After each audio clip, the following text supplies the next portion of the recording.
ఆంధ్రప్రదేశ్లో ఆరోగ్యశ్రీ సేవలు పూర్తిగా నిలిచిపోయినాయి. కొంతమంది ప్రైవేటు వ్యక్తులకి లాభం చేకూర్చాలి అన్న ఒక దురుద్దేశంతో ఆంధ్రప్రదేశ్ ప్రభుత్వం ఆరోగ్యశ్రీని అస్సలు పట్టించుకోవట్లేదు. ఎందుకు నేను ఈ మాట అంటున్నాను అంటే, నెల రోజుల ముందు నోటీసులు ఇవ్వడం జరిగింది. ఎవరు అంటే ఈ నెట్వర్క్ హాస్పిటల్. అయ్యా, మాకు 3,500 కోట్ల రూపాయలు బకాయిలు ఉన్నాయి ప్రభుత్వం నుంచి, మీరు దయచేసి మాకు ఆ బకాయిలు క్లియర్ చేస్తే మేము ఆరోగ్యశ్రీ అనేది మేము రన్ చేస్తాము, లేకపోతే మేము చేయలేము అని చెప్పేసి క్లియర్గా ఈ నెట్వర్క్ హాస్పిటల్స్ యొక్క అసోసియేషన్ ఉన్నది ఒకటి, ఆశా అని చెప్పేసి. ఆశా అంటే ఆంధ్రప్రదేశ్ స్పెషాలిటీ హాస్పిటల్స్ అసోసియేషన్. వీళ్ళు ప్రభుత్వానికి క్లియర్గా చెప్పారు, 3,500 కోట్లలో కనీసం 1,500 కోట్లు మీరు రిలీజ్ చేస్తేనే మేము ఈ ఆరోగ్యశ్రీని మళ్ళీ మొదలు పెట్టగలము. అంతేకాని మీరు అంతకంటే తక్కువ మీరు రిలీజ్ చేస్తా అంటే మేము ఎట్టి పరిస్థితుల్లో కూడా ఆరోగ్యశ్రీని మళ్ళీ మొదలుపెట్టే అవకాశం అనేది లేదు, మాకు చాలా అప్పులు అయిపోయినాయి అని చెప్పేసి ఈ హాస్పిటల్స్, నెట్వర్క్ హాస్పిటల్స్ ప్రభుత్వానికి చెప్పడం జరిగింది నెల రోజుల క్రితమే. అయినా కూడా ఈరోజు డెడ్లైన్, ఏప్రిల్ 7వ తారీఖు డెడ్లైన్ అనేది ఈ నెట్వర్క్ హాస్పిటల్ ఇచ్చినప్పటికి కూడా ప్రభుత్వం అస్సలు పట్టించుకోలేదు. ఈరోజు ఏప్రిల్ 7వ తారీఖు అన్ని హాస్పిటల్లో కూడా ఆరోగ్యశ్రీని నిలిపివేసినాయి. ఇది మొదటిసారి కాదండి, ఇంతకు ముందు కూడా ఇలాగే జరిగింది. జనవరి నెలలో కూడా ఇలాగే జరిగింది. జనవరి నుంచి ఇప్పటిదాకా కూడా మనం చూసుకుంటే ఓపీ ఎంప్లాయీస్ హెల్త్ స్కీమ్లు మొత్తానికి ఆపేసి ఇప్పుడు ఆరోగ్యశ్రీలో సర్జరీలు, మిగతా మొత్తం ప్రొసీజర్లు కూడా ఈ రోజు నుంచి ఆపేశారు. సరే, ప్రభుత్వానికి మొదటిసారి వీళ్ళు నోటీసులు ఇచ్చారా అంటే అది కూడా కాదు. ప్రభుత్వానికి 11 నెలలైంది కూటమి ప్రభుత్వం వచ్చి. 11 నెలల్లో 26 సార్లు నోటీసులు ఇచ్చారు. అయ్యా, మాకు బకాయిలు ఉన్నాయి, క్లియర్ చేయండి. 26 సార్లు, 11 నెలల్లో 26 సార్లు నోటీసులు ఇచ్చినా కూడా ప్రభుత్వం అస్సలు పట్టించుకోలేదు. దీనికి కారణం ఏంటంటే చంద్రబాబు నాయుడు గారికి ఆరోగ్యశ్రీకి పడదు. ఎందుకు పడదు అంటే, ఆరోగ్యశ్రీ అన్న స్కీము వైఎస్ రాజశేఖర రెడ్డి గారు తీసుకొచ్చాడు. పేద ప్రజల మీద ఆరోగ్య భారం పడకూడదు అని చెప్పేసి ఒక సదుద్దేశంతో పాపం ఆయన తీసుకొస్తే, అందువల్ల రాజశేఖర రెడ్డి గారికి చాలా మంచి పేరు వచ్చిందని చెప్పేసి గమనించినటువంటి మన చంద్రబాబు నాయుడు గారు ఆరోగ్యశ్రీ పేరుని చాలాసార్లు మార్చిండు. ఉదాహరణకు మనం చూసుకుంటే ఎన్టీఆర్ వైద్య సేవ అని చెప్పేసి ఇప్పుడు ఉన్నది. ఎన్నిసార్లు పేరు మార్చినప్పటికి కూడా ఆ ఆరోగ్యశ్రీ అనేది ఉంటే ఖచ్చితంగా రాజశేఖర రెడ్డి గారికి మంచి పేరు అనేది ఉంటుంది. కాబట్టి దాన్ని ఎలాగైనా లేకుండా చేయాలని చెప్పేసి చాలా ప్రయత్నాలు జరిగినాయి. 2014 నుంచి 19 మధ్యలో కూడా చాలా ప్రయత్నాలు జరిగినాయి. కానీ ప్రజలు ఒప్పుకోరు, ప్రజలు తిరగబడతారు అని చెప్పేసి ఒక భయం చంద్రబాబు నాయుడు గారిలో క్లియర్గా కనిపించింది. సరే, 3,500 కోట్లు, అందులో 1,500 కోట్లు ఇస్తే మేము ఆరోగ్యశ్రీని మేము కంటిన్యూ చేస్తామని చెప్పేసి హాస్పిటల్ చెప్తే మీరేం చేయాలి? మంత్రి గారు ఏం చేయాలి? హెల్త్ మినిస్టరు అనగాని సత్యకుమార్ గారు ఇమ్మీడియట్గా ఒక మీటింగ్ పిలవాలి. నెల రోజుల కిందనే వాళ్ళు ఏం చేశారు? నోటీసులు ఇచ్చారు.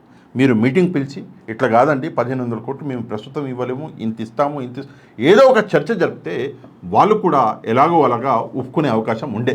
కానీ ఏ చర్చ జరపకుండా అసలు మేము మాట్లాడము, అసలు మేము పట్టించుకోము ఆరోగ్యశ్రీని అన్నట్టుగా ఈ ప్రభుత్వం అన్నది నిజంగా ఇది దారుణం. పేద ప్రజల్ని పట్టించుకోకపోవడం అనేది దారుణం. కాకపోతే జగన్మోహన్ రెడ్డి గారి హయాంలో నిజంగా అండి చాలా గర్వకారణం. జగన్మోహన్ రెడ్డి గారి హయాంలో మనం చూస్తే 44,78,319 మంది, ప్రిసైజ్గా నెంబర్తో సహా చెప్తున్నా, 5 సంవత్సరాల కాలంలో 44,78,319 మందికి ఆరోగ్యశ్రీ ద్వారా వైద్యం అన్నది అందింది.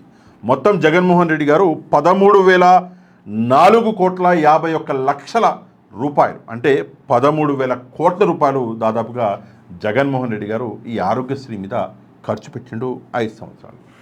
ఇది కాకుండా ఎంత మంచి ఆలోచన అంటే, ఇక్కడ చూడండి, ఆరోగ్య ఆసరా. జనరల్గా ఆరోగ్యశ్రీ స్కీమ్ కింద ఎవరైనా పేషెంట్ వస్తే ఆ పేషెంట్ ట్రీట్మెంట్ చేసి మనం పంపిస్తాం. కానీ ఆ పేషెంట్ ఇంటికి వెళ్ళాక, ఫర్ ఎగ్జాంపుల్ బొక్కెరిగింది అనుకుందాం, 2 నెలలు నడవలేడు అన్నప్పుడు కుటుంబాన్ని ఎట్లా సాగుతాడు? అది కూడా ఆలోచించి ఆరోగ్య ఆసరా అని చెప్పేసి, అంటే నెల 2 నెలలు ఇంట్లో ఉన్నప్పుడు కూడా ప్రభుత్వం ఆదుకుంటుంది అని చెప్పేసి ఆరోగ్య ఆసరా అన్న స్కీమ్ కూడా జగన్మోహన్ రెడ్డి గారు తీసుకొచ్చిండు. ఈ స్కీమ్ కోసం కూడా దాదాపుగా 5 సంవత్సరాల్లో 1,465.67 కోట్లు, అంటే 1,465 కోట్ల రూపాయలు జగన్మోహన్ రెడ్డి గారు ఖర్చు పెట్టిండు.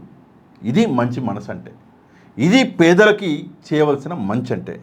ఎంత దరిద్రము అంటే ఇక్కడ మనం చూస్తున్నాము ఎంతలా ఈ కూటమి అన్నది ఈ ఆరోగ్యశ్రీని లైట్ తీసుకున్నది అంటే మీకు గుర్తుండి ఉంటుంది 3 నెలల కింద, ఇందాక నేను చెప్పినట్టు 3 నెలల కింద కూడా ఆల్మోస్ట్ ఆల్ మేము ఆపేస్తున్నామండి ఈరోజు అన్నాక ఆ రోజు మంత్రి గారు నిద్రలు ఇచ్చారు. ఆ రోజు మంత్రి గారు నిద్రలు ఇచ్చి లేదండి ఆపకండి, భలేవారే మీరు ఆపకండి, మేము ఏదో డబ్బులు ఇస్తామని చెప్పేసి ఆ రోజు మాట్లాడారు. ఎందుకని చెప్పేసి ఇంత లైట్ తీసుకుంటున్నారు ఆరోగ్యశ్రీని, ఎందుకని చెప్పేసి ఇలా బిహేవ్ చేస్తున్నారో అర్థం కావట్లేదు. నెక్స్ట్ వచ్చేసి జగన్మోహన్ రెడ్డి గారు ఆయన చేసిన కొన్ని మంచి పనుల గురించి మనం ఇక్కడ మాట్లాడుకోవాలి. గ్రామ స్థాయిలో విలేజ్ క్లినిక్ అన్న కాన్సెప్ట్ మీ అందరికీ తెలుసు. విలేజ్ క్లినిక్లు ఎట్లా మనందరికీ పనికొచ్చాయి అన్న కాన్సెప్ట్ కూడా మీ అందరికీ తెలుసు. గ్రామ స్థాయిలో విలేజ్ క్లినిక్లు ఏర్పాటు చేసి పిహెచ్లు ఎవరైతే ఉన్నారో పిహెచ్సిలను కూడా బలోపేతం చేసిండు జగన్మోహన్ రెడ్డి గారు. మీ అందరికి గుర్తుంటే ముందుగా అంటే చంద్రబాబు నాయుడు గారి హయాంలో పిహెచ్సిలలో ఒక డాక్టర్ ఉండేవాడు, గుర్తుందా మీకు? జగన్మోహన్ రెడ్డి గారు ఒక డాక్టర్ సరిపోడు అని చెప్పేసి ఒక్కొక్క పిహెచ్సిలో ఇద్దరిద్దరు డాక్టర్లను పెట్టాడు. నిజంగా ఇట్లా చెప్పుకుంటా పోతే చాలా అంటే చాలా ఉన్నాయి. వైద్య రంగంలో, విద్యారంగంలో 17 మెడికల్ కాలేజీలు కట్టినటువంటి ఏకైక ముఖ్యమంత్రి బహుశా భారతదేశంలో వేరే ఎవ్వరూ లేరు. జగన్మోహన్ రెడ్డి గారే 17 మెడికల్ కాలేజీలు కడితే చంద్రబాబు నాయుడు గారు ఆయన రాగానే లేదు మాకు ఇక్కడ మెడికల్ సీట్లు వద్దు అని చెప్పేసి సెంట్రల్ గవర్నమెంట్ అలాట్ చేసిన సీట్లని మళ్ళీ రిటర్న్ ఇచ్చేసాడు. ఎంత ఘోరం అండి నిజంగా. ఫ్యామిలీ డాక్టర్ ఎక్కడ నిన్నామా మనం? ఫ్యామిలీ డాక్టర్ అన్న కాన్సెప్ట్ ఎక్కడ నిన్నామా? ఆంధ్రప్రదేశ్లో ఫ్యామిలీ డాక్టర్ అన్న కాన్సెప్ట్ కూడా ఉండే, దాన్ని చాలా అంటే చాలా ముందుకు తీసుకెళ్ళాడు మన జగన్మోహన్ రెడ్డి గారు. కాకపోతే ప్రస్తుత పరిస్థితులు మనం చూస్తున్నాం. మెల్లమెల్లగా ఒక్కొక్క ఇటుక అన్నది లాగేసి ఆరోగ్యశ్రీని ఈరోజు పూర్తిగా భూస్థాపితం చేసేటువంటి ప్రయత్నం జరుగుతున్నది. సరే, కరోనా గుర్తుందా మీకు? కరోనా కష్టకాలంలో కూడా జగన్మోహన్ రెడ్డి గారు దాదాపుగా 2,06,721 మంది కరోనా పేషెంట్ అండ్ ట్రీట్మెంట్ అనేది అందించాడు. ఒక ముఖ్యమంత్రిగా తన బాధ్యత అనేది నెరవేర్చాడు. దీనికి ఖర్చు 743 కోట్ల రూపాయలు వచ్చేది. అయినా కూడా వెనక్కి తగ్గలేదు. కరోనా సమయంలో మనందరికీ తెలిసిన విషయమే, ఆర్థికంగా అన్ని రాష్ట్రాలు కుదేలైపోయినాయి, దేశమే కుదేలైపోయింది, ప్రపంచమే కుదేలైపోయింది. అయినా కూడా ఎక్కడా కూడా జగన్మోహన్ రెడ్డి గారు వెనకడుగు వేలే. ఆయన చేయవలసిన మంచి నేను చేస్తాను అని చెప్పేసి జగన్మోహన్ రెడ్డి గారు నిలబడి కరోనా పేషెంట్స్ కోసం ఆయన అందించినటువంటి ఆ ట్రీట్మెంట్ అన్నది నాకు గుర్తుంది ఈరోజు వరకు కూడా. నిజంగా చాలా గర్వకారణం. ఎంత ఆయన వైద్య రంగానికి ప్రాధాన్యత ఇచ్చారంటే అసలు వైద్య రంగంలో వేకెన్సీస్ ఉండకూడదు అని చెప్పేసి, 0 వేకెన్సీ అని చెప్పేసి ఒక పథకం తీసుకొచ్చి, పథకం అనాలో స్కీమ్ అనాలో పేరు అనాలో అది మీ ఇష్టము. 0 వేకెన్సీస్, వైద్య రంగంలో అసలు వేకెన్సీస్ ఉండకూడదు అని చెప్పేసి ఒక మంచి ఉద్దేశంతో జగన్మోహన్ రెడ్డి గారు 0 వేకెన్సీస్ అని చెప్పేసి ఆయన తీసుకురావడం జరిగింది. అదీ కాకుండా చంద్రబాబు నాయుడు గారు 2019లో ముఖ్యమంత్రిగా దిగిపోయినప్పుడు ఆరోగ్యశ్రీకి 700 కోట్లు అప్పు కట్టాలి. ఎవరు? చంద్రబాబు నాయుడు గారు ప్రభుత్వం కట్టాలి.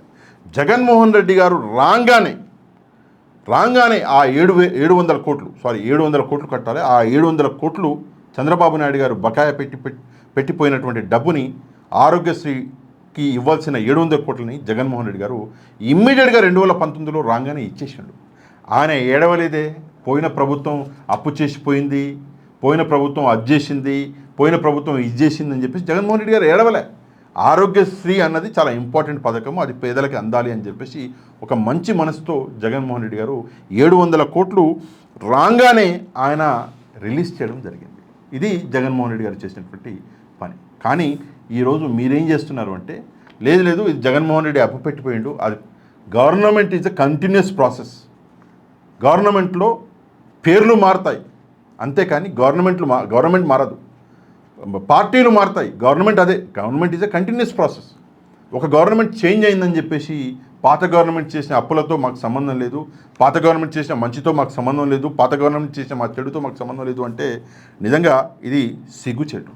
రెండో విషయం ఏంటంటే, మీ అందరికి గుర్తుండి ఉంటుంది, 2014 నుంచి 19 మధ్యలో ఆరోగ్యశ్రీలో కేవలము 1000 ప్రొసీజర్స్ మాత్రమే ఉండే చంద్రబాబు నాయుడు గారి హయాంలో. ఆ ప్రొసీజర్స్ని పెంచిండు జగన్మోహన్ రెడ్డి గారు. ఎంత చేసిండు అంటే 3257 ప్రొసీజర్లు చేసిండు. 1000 ఉన్నదాన్ని 3257 చేసిండు, పెంచిండు. అదే కాకుండా ఆరోగ్యశ్రీ ఏదైతే ఉందో అది 25 లక్షల వరకు ఉచితం చేసిండు జగన్మోహన్ రెడ్డి గారు. చాలా చేసిండు ప్రజల కోసం, చాలా చేసిండు. కానీ మనమందరం ఆయన చేసిన మంచిని మర్చిపోయినాం. కనీసం ఇప్పటికైనా మనం గుర్తు చేసుకోవాలని చెప్పేసి మీ అందరికీ విన్నవించుకుంటూ, ప్రభుత్వానికి ముఖ్యంగా ఆరోగ్యశ్రీ అన్నది చాలా పెద్ద స్కీమ్, చాలా మంచి స్కీమ్. ఒకవేళ ఆరోగ్యశ్రీ ఆగితే ప్రజలు ఊరుకోరు. ఈ విషయాన్ని మీరు గుర్తుపెట్టుకోండి. ప్రజలు ఊరుకోరు. ఎందుకంటే ఆరోగ్యశ్రీ వల్ల లాభపడ్డ వాళ్ళు ఇందాక నేను చెప్పినట్టు దాదాపుగా 45 లక్షల మంది ఉన్నారు కాబట్టి ప్రజలు ఊరుకోరు. ముఖ్యంగా ఎవరైతే అసోసియేషన్ ఉందో ఆశా, ఈ అసోసియేషన్ని పిలవండి, నెట్వర్క్ హాస్పిటల్స్ పిలవండి, వాళ్ళతో మాట్లాడండి. వాళ్ళు అడిగినట్టు 1500 కోట్లు ముందుగా వాళ్ళకి చెల్లించండి. 3500 కోట్లలో 1500 కోట్లు చెల్లించండి. ఇమ్మీడియట్గా ఆరోగ్యశ్రీ గంట కూడా ఆగకుండా ఇమ్మీడియట్గా దీని మీద యాక్షన్ తీసుకోండి అని చెప్పేసి నేను హెల్త్ మినిస్టర్ అయినటువంటి అనగాని సత్యకుమార్ గారికి, చీఫ్ మినిస్టర్ అయినటువంటి చంద్రబాబు నాయుడు గారికి, డిప్యూటీ చీఫ్ మినిస్టర్ అయినటువంటి పవన్ కళ్యాణ్ గారు కూడా, సరే ఆయన శాఖ కాదు నాకేం సంబంధం లేదు అన్నా కూడా ఆయనను కూడా రిక్వెస్ట్ చేస్తున్నా, దయచేసి దీని మీద ఇమ్మీడియట్గా యాక్షన్ తీసుకోండి. ఎవరికి మంచి జరుగుతుంది అంటే ప్రజలకు మంచి జరుగుతుంది. ఈ విషయం మీద మీరేమనుకుంటున్నారో తప్పకుండా కమెంట్ చేయండి. ఈ వీడియోని లైక్ అండ్ షేర్ చేయడం మాత్రం మర్చిపోవద్దు. ఎవరైతే మన ఛానల్ని సబ్స్క్రైబ్ చేసుకోలేదో ఛానల్ని కూడా సబ్స్క్రైబ్ చేసుకోండి. నెక్స్ట్ వీడియోలో మళ్ళీ కలుద్దాం. అంతవరకు థ్యాంక్ యూ వెరీ మచ్. జై హింద్.